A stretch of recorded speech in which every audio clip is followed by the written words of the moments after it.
Down one of the quiet, dimly lit corridors, Vikir and Hugo walked side by side. Hugo glanced at his son, a subtle smile playing on his lips and a glint of satisfaction in his eyes. He broke the silence, saying he had good news to share. Vikir turned toward him, concern flickering across his face as he asked what it was. With calm confidence, Hugo revealed his decision. He had appointed Vikir as a senator. For a moment, Vikir simply stared at his father, unable to respond. Vikir kept his gaze on the floor, the glint of his glasses hiding his eyes. Without lifting his head or looking at Hugo, he spoke quietly, questioning whether a senator held the same authority as the 7 counts. Hugo, still watching his son, confirmed that he was correct. A senator held immense influence within the Baskerville family, just one step below the vice-patriarch and Hugo himself. After a pause, Hugo turned his gaze away, fingers resting on his chin as he fell into thought. If Vikir had truly studied the last century of family records, he would know. This appointment made him the youngest senator in the Baskerville line. Without hesitation, Vikir placed a hand over his heart and bowed deeply, accepting the responsibility with solemn respect. He pledged to fulfill the duties of the title with honor.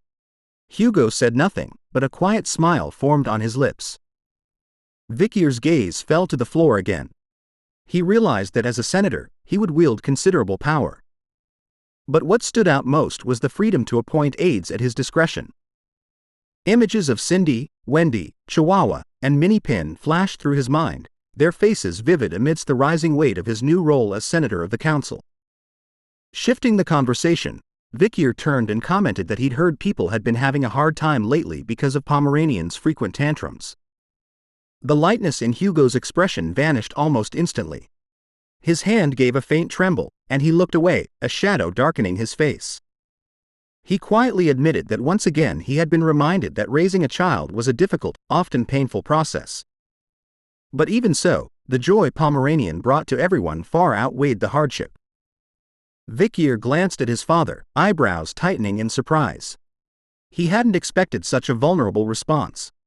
Hugo kept his gaze fixed on the floor, emotions flickering beneath the surface, confusion, regret, and something close to guilt. He remembered a night not long ago when he had stepped quietly into Pomeranian's room and asked if she wanted to play with her grandpa. She hadn't even looked up. Her voice was cold, dismissive. She said she needed to finish her book and that he could play by himself. Hugo's eyes grew heavy with a deep, quiet sadness. In a low voice, he admitted that Pomeranian rarely asked him to play anymore. More often than not, she shut herself away in the 10,000 epistle library, reading alone for hours. His hand rose to his braid, fingers grazing the ribbon tied neatly at the end. He confessed that Pomeranian had braided his hair like this some time ago, and he hadn't undone it since. He'd kept it that way, secretly hoping it might catch her attention again. Hugo went on to say that if he hadn't told her Vikir would be visiting, she likely wouldn't have left her room at all. Vikir's eyes widened slightly, confusion flickering across his face. The situation was clearly more serious than he'd realized, even if his expression remained calm. It became clear that Hugo was genuinely worried about Pomeranian's growing distance. Letting out a long, theatrical sigh, Hugo pressed his fingers to the bridge of his nose, then extended his hand in a helpless gesture, asking if she might be going through puberty. Vikir, still processing everything, was left speechless, thrown off not just by the question, but by the rawness in Hugo's reaction. Vikir and Hugo stood just outside Pomeranian's door when sudden screams burst from within. Both men snapped to attention, instincts flaring. Hugo, heart lurching with panic, rushed forward and flung the door open, shouting as he entered, demanding to know what was wrong. Vikir stayed close behind, his body tense, senses sharpened. Something felt off. But inside the room, there was no danger. Pomeranian sat comfortably on the floor, completely unharmed, a bright smile on her face as she held a book triumphantly above her head. She had finally found what she'd been searching for. All around her, books lay scattered in piles, some already read, others still waiting. For a moment, both Hugo and Vikir stood frozen, caught between relief and disbelief. As the door creaked open, Pomeranian turned around with a curious glance, completely unaware of the panic she had just caused. Relief washed over Hugo's face. With a soft smile, he told her that her grandfather had arrived and gently asked what had gotten her so excited. Behind him, Vikir's expression also relaxed, a quiet smile forming as the tension melted away. Hugo crouched down, arms open, ready to embrace her. But before he could, Pomeranian darted past him and ran straight to Vikir. She wrapped her arms tightly around his leg, clinging to him as she asked why he had taken so long and whispered that she had missed him. Vikir gently stroked her head, the corners of his mouth lifting in a soft, almost apologetic smile. He admitted he had arrived later than he should have, and asked if she had been waiting for him. Without hesitation, Pomeranian nodded and said she had waited for him every single day. Hugo's gaze dropped, a shadow passing through his eyes as the realization settled in. His granddaughter no longer looked to him the way she once did. Pomeranian, unaware of the turmoil in Hugo's heart, looked up at Vikir with wide, glowing eyes and told him she had finally found what she'd been searching for. Intrigued, Vikir leaned in slightly and asked what it was she had discovered. In response, Pomeranian opened her book and pointed to an illustration of a gnarled, ancient tree. She told him simply, she wanted this. It was the tree of departed souls. According to legend, Grand Mage Circe Morgue had planted it in the White Salt Desert, a place hidden deep within the forested region of the Le Rouge et Le Noir mountains. The tree was no ordinary life form. It was a Minot tree that took root within the mind of a mage and grew by feeding on the karma of departed souls. Its seed could only sprout in the aftermath of mass death. Those who dared to consume the fruit of the tree of departed souls would inherit the power of the spirits that had nourished it. Vikir studied the illustration, disbelief slowly taking hold, the tree of departed souls.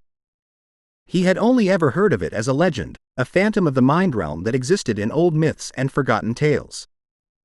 Pomeranian had unearthed this after sifting through countless books, and fragments of lore was remarkable in itself. He couldn't help but wonder if this was more than simple fascination with an artifact.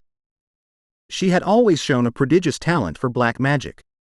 Deep down, Vikir understood this wasn't a passing obsession. Something in her was drawn to the tree as if by fate. His eyes drifted back to her. Pomeranian still held the book up for him to see, staring with wide, hopeful eyes that all but pleaded for his help to find it. Before Vikir could fully absorb what he'd just seen, Hugo stood up, abruptly pulling his attention away. Both Vikir and Pomeranian turned to him, caught off guard. Pomeranian tilted her head slightly, only now realizing her grandfather had been there the entire time. Hugo's eyes burned with a fierce, controlled intensity, a quiet storm simmering beneath his composed exterior. He locked eyes with Vikir and declared without hesitation that he didn't care what the tree was. If Pomeranian wanted it, then it had to be brought to her, no matter the cost. That was Vikir's task. Vikir's expression darkened into a frown. The command struck him as absurd, even reckless, but he said nothing. Orders were orders. The iron-blooded sword family had spoken. The mission was now official. Retrieve the tree of departed souls. Difficulty level, 5 stars. Near impossible to complete. A few days later, Vikir arrived at the forest of Le Rouge et Le Noir mountain near the western front at Hill 207. He moved quietly through the thick underbrush, alert and cautious. According to the book, the tree of departed souls could only grow in very specific conditions, most notably, the white sand desert hidden somewhere within this vast forest. But Vikir couldn't shake his doubts. Before his regression, information about the tree had been scarce at best. It was dismissed by most as a mythical relic, supposedly planted by some nameless figure lost to legend. He glanced down at his hand, the faint outline of Beelzebub's sword embedded beneath his skin catching his eye. By that same logic, the sword should have been nothing more than myth, too. And yet, it existed. So perhaps the tree did as well. Turning his attention elsewhere, Vikir shifted his focus to the small creature tucked inside his hood, baby madam. He angled his head slightly and asked how long she planned on staying mad at him. The little spider gave him a sideways glare and let out a disgruntled grunt. Vikir sighed and reminded her that her reckless behavior during the last exam had put others at serious risk. To prevent anything similar during the upcoming survival competition, he'd had no choice but to seal her inside the ring's barrier. He looked away, scratching his cheek, eyes thoughtful. His recent fight with Madame Eight Legs had stirred more than just chaos. He knew the blame didn't lie entirely with baby Madame, and reluctantly he had to admit that much of the trouble had started with him. After more than an hour of weaving through dense forest, Vikir finally stepped out into the open. He stood at the edge of a cliff, the wind brushing against his cloak as he gazed out over the vast expanse before him. Stretching far into the horizon was the Molar Desert. The land below was a graveyard of desiccated remains, animal corpses brittle and shriveled, half buried in a crust of white, powdery sand. The air was still, dry, and eerily silent. Vikir descended the cliffside and crouched near the edge of the sand flats.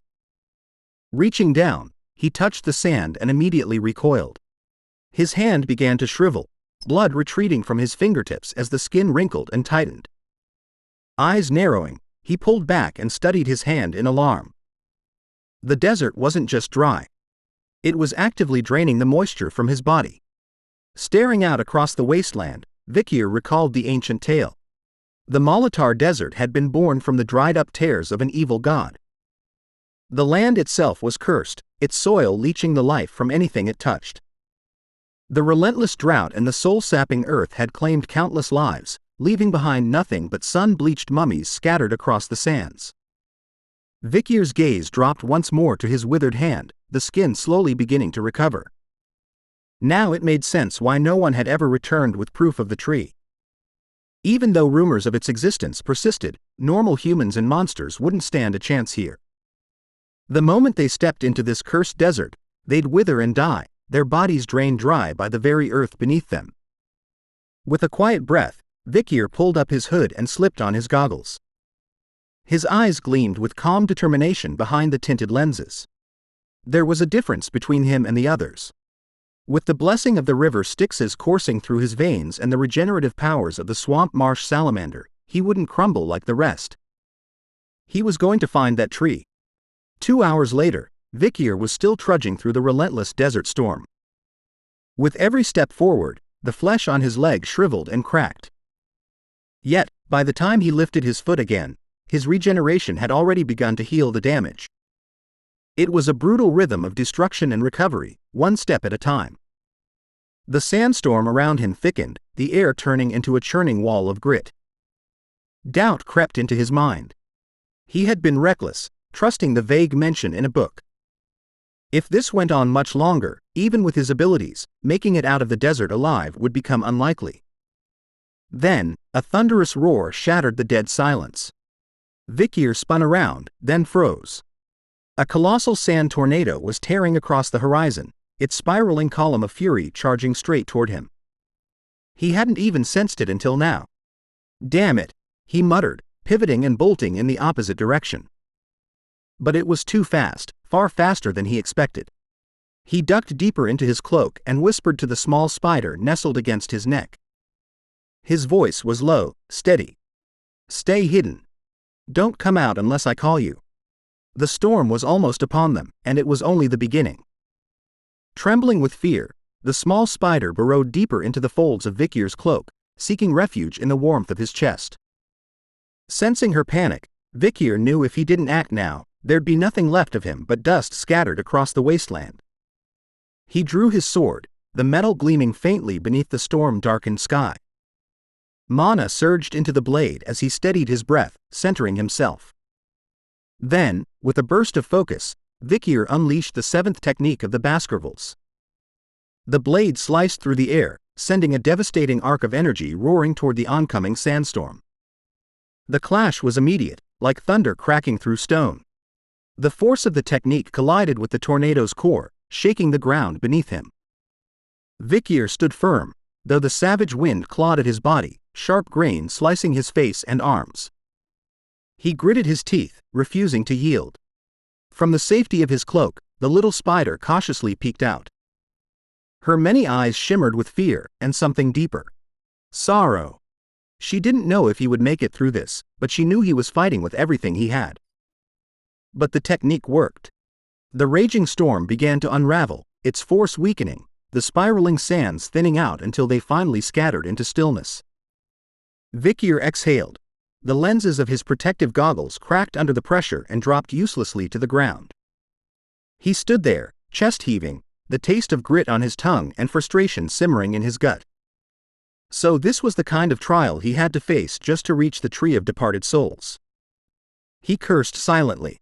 What the hell am I supposed to do next? A small, familiar wriggle against his ribs pulled him from his spiraling thoughts. Vikir looked down and found little Madam still nestled inside his cloak, alive and trembling. Relief softened the tension in his face. He let out a breath and gave a faint, reassuring smile. "It's over," he whispered to her. "You can come out now. You're safe." He gently asked why she had been so frightened. But before she could respond, something was revealed. Vikir's eyes sharpened. Just beyond the curtain of settling sand, a hulking figure began to emerge, its form monstrous, its silhouette warped by heat and dust. Then he saw them, rows of jagged, uneven teeth glinting in the weak light. Vikir froze, his breath caught. What in the world was that? The little spider shrank back into his cloak, her trembling intensifying. And then Vikir understood. He wasn't just looking at a creature. He was standing in the shadow of a massive open jaw, a beast's mouth, wide, ancient, and lined with fangs the size of tombstones. Thanks for watching the latest part from the voice of Manhwa. Subscribe for more content and don't forget to comment below what you want to see in the future. Like and share for more.